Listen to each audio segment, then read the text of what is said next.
بسم اللہ الرحمن الرحیم۔ نوز الحجہ اور اس کے روزے کے فضائل و مسائل۔ نوز الحجہ کا دن مبارک دن ہے۔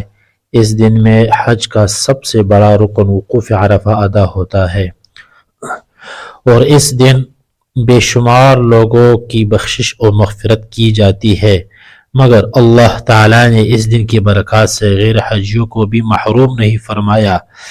اس دن روزے کی عظیم شان فضیلت مقرر کر کے سب کو اس دن کی فضیلت سے اپنی شان کے مطابق مستفید ہونے کا موقع عنایت فرمایا۔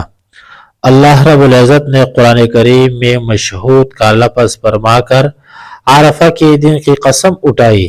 حضرت ابو ہریرہ رضی اللہ تعالیٰ عنہ سے روایت ہے کہ رسول اللہ صلی اللہ علیہ وسلم نے فرمایا، تمام دنوں میں سب سے افضل دن اللہ تعالیٰ کے نزدیک جمعہ کا دن ہے، اور یہ دن شاہد ہے اور مشہود عرفہ کا دن ہے، اور یوم عرفہ موعود قیامت کا دن ہے۔ حضرت عائشہ رضی اللہ عنہا سے روایت ہے کہ رسول اللہ صلی اللہ علیہ وسلم نے فرمایا، عرفہ کے دن کے مقابلہ میں کوئی دن ایسا نہیں جس میں اللہ تعالیٰ عرفہ کے دن سے زیادہ بندوں کو جہنم سے نجات دیتے ہوں۔ حق تعالیٰ جل شانہ عرفات میں وقوف کرنے والوں سے خصوصی رحمت کے ساتھ قریب ہوتے ہیں، پھر فخر کے طور پر فرماتے ہیں کہ یہ بندے کیا چاہتے ہیں۔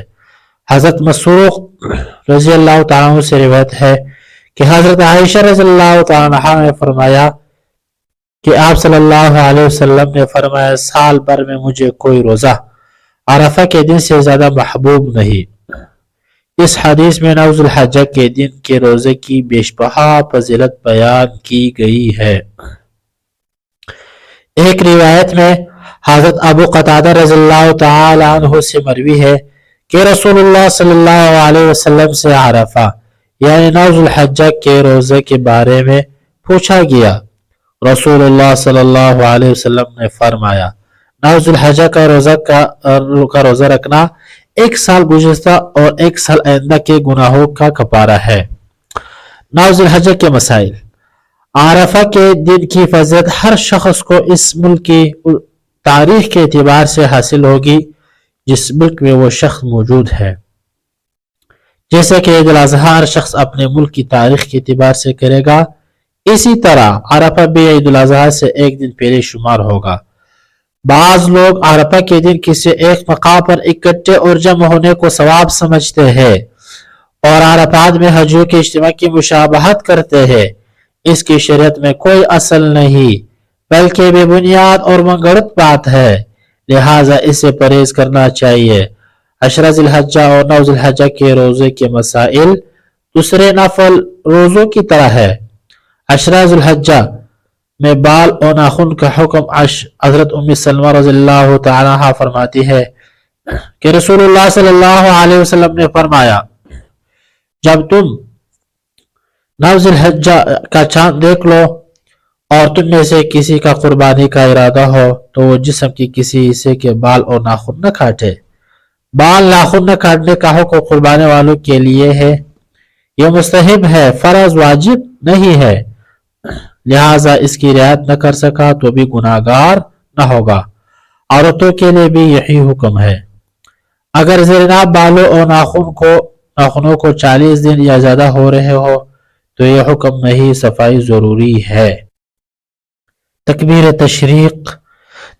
تشریق یہ ہے، اللہ اکبر لا الہ الا اللہ واللہ اکبر وللہ الحمد۔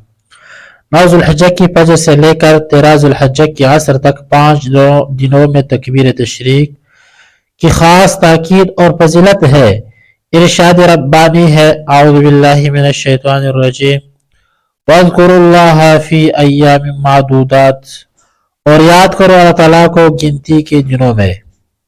ابن شہاب زہری فرماتے ہیں، رسول اللہ صلی اللہ علیہ وسلم سب ایام تشریق کے دنوں میں تکبیر پڑھتے تھے۔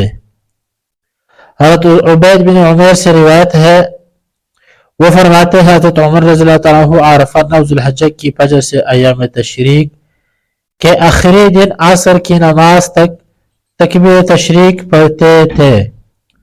حضرت امام محمد سے روایت ہے رحمہ اللہ، وہ فرماتے ہیں ہمارے شیخ امام ابو حنیفہ رحمہ اللہ سے ہم نے، اور وہ حضرت حماد سے، اور وہ حضرت ابراہیم نخعی سے، وہ حضرت علی کرم اللہ وجہہ سے روایت بیان کرتے ہیں کہ حضرت علی رضی اللہ تعالیٰ عنہ عرفہ 9 ذی الحجہ کی فجر سے ایام تشریق کے آخری دن عصر کی نماز تک تکبیر تشریق پڑھتے تھے۔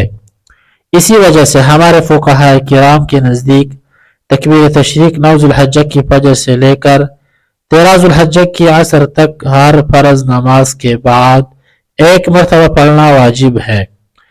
تکبیر تشریق کے مسائل: یہ تکبیر ہر فرض اور جمعہ کی نماز کے بعد مرد و عورت، مقیم و مسافر، حاجی و غیر حاجی، تنہا اور جماعت سے نماز پڑھنے والے ہر ایک پر واجب ہے، اور مسبوق و لاحق مقتدی پر بقیہ نماز سے فراغت پر تکبیر کہنا واجب ہے۔ احتیاط کا تقاضا یہ ہے کہ عید الاضحیٰ کی نماز کے بعد بھی تکبیر تشریق پڑھی جائے۔ یہ تکبیر مرد درمیانی آواز سے اور عورت آہستہ پڑھے۔ بہت سی خواتین اور مرد حضرات یہ تکبیر نہیں پڑھتے، حالانکہ اس کا پڑھنا واجب ہے۔ اسی طرح بعض مرد حضرات آہستہ یا بہت بلند آواز سے پڑھتے ہیں۔ یہ دونوں باتیں قابل اصلاح ہے۔ فرض نماز کے سلام پھرنے کے فوراً بعد یہ تکبیر پڑھنی چاہیے۔ سلام کے فوراً بعد اگر کوئی تکبیر پڑھنا بھول جائے تو اگر نماز کے خلاف کوئی کام مثلا بات چیت نہیں کی اور یاد آ گیا تو تکبیر کہہ دینی چاہیے۔ ایام تشریق کی کوئی فوت شدہ نماز اسی سال ایام تشریق کے اندر ہی قضا کرے تو اس نماز کے بعد بھی یہ تکبیر کہنا واجب ہے۔ البتہ اگر ایام تشریق سے پہلے کی کوئی نماز ان دنوں میں ادا کرے یا ایام تشریق کی پوشیدہ نماز ان دنوں کے گزر جانے کے بعد قضا کرے تو پھر تکبیر نہ کہے۔ اگر کسی نماز کے بعد امام تکبیر کہنا بھول جائے تو مقتدیوں کو چاہے کہ فوراً خود تکبیر کہہ جائے اور امام تکبیر کہنے کا انتظار نہ کرے۔ ہر فرض نماز کے بعد صرف ایک مرتبہ کہنے کا حکم ہے، اور صحیح قول کے مطابق ایک سے زیادہ مرتبہ کہنا سنت کے خلاف ہے۔ بقر عید کی نماز کے بعد بھی یہ تکبیر کہہ لینی چاہیے۔